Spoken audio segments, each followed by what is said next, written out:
Hi, I'm Dom Kirby. Today we're going to show you how Microsoft Teams can enable your clients to work from home while still remaining collaborative. Here we're inside Megan's Windows 10 device at Contoso.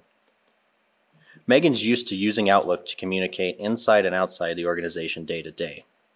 However, in response to a need to work from home, we've deployed Teams for Contoso.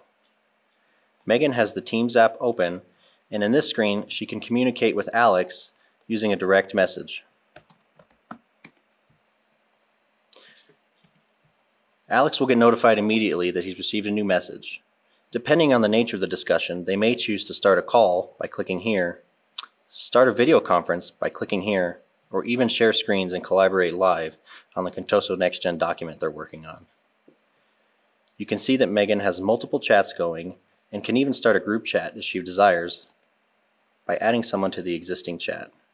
Here we'll add Alex to talk with Isaiah and Megan about the project. When Megan is finished communicating in private messages, she can move to the heart of Teams, which is the Teams section here on the left. Teams are broken up into critical sections that you'll need to know. Here we have a team. This team is called Contoso, and as you can see over here in the top right, it's called an org-wide team. This means that everyone in the company is automatically a member of this team. From here, I can start a conversation that everyone in the company will be able to see, and anyone in the company will be able to reply to. I can also take advantage of some of the more fun features of Teams, and we can share GIFs with each other. It's a great way to keep your culture alive. In addition to the org-wide team, Megan's also a member of some other teams that she's chosen to hide. You can see here that she's a member of the Mark 8 project, where we're discussing vital information prior to this product release. Megan also has a document open related to the design of the Mark 8 project. To access these files, she goes to the Files tab. You can see that there are several different files here that are all Office files. From here, she can click, choose Open, and choose Open in Word. When she does this, the full-featured Word client will open with the document she was working on. As you can see in the top left, her changes are automatically saved right back to SharePoint, or even a third-party file sharing system.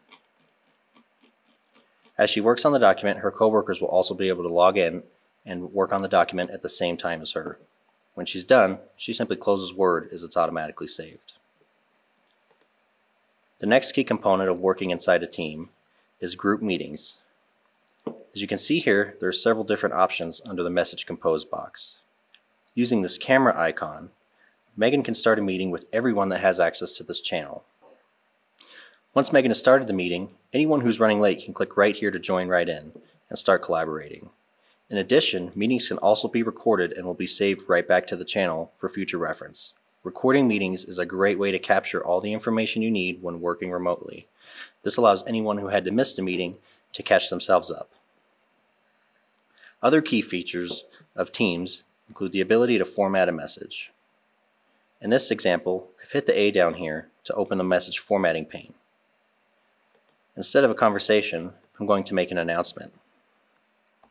I'm going to give the announcement a title, and I'm going to throw some content in there. We're going to say, working from home habits will be shared by HR.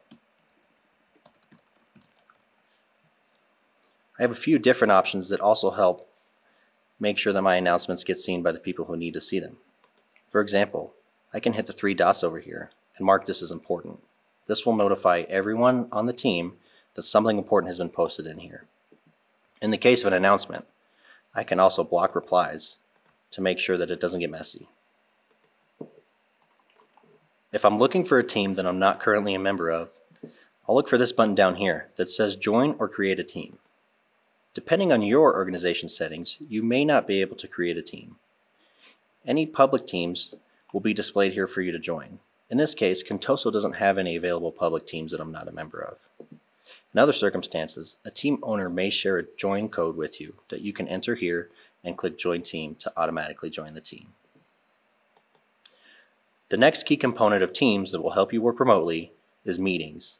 We all have a lot of meetings and we need to continue having them even if we're working remote. Megan can click the Calendar button in Teams to see her calendar just as it exists in Outlook. As you can see here, if we go to her Outlook calendar, everything there is the same.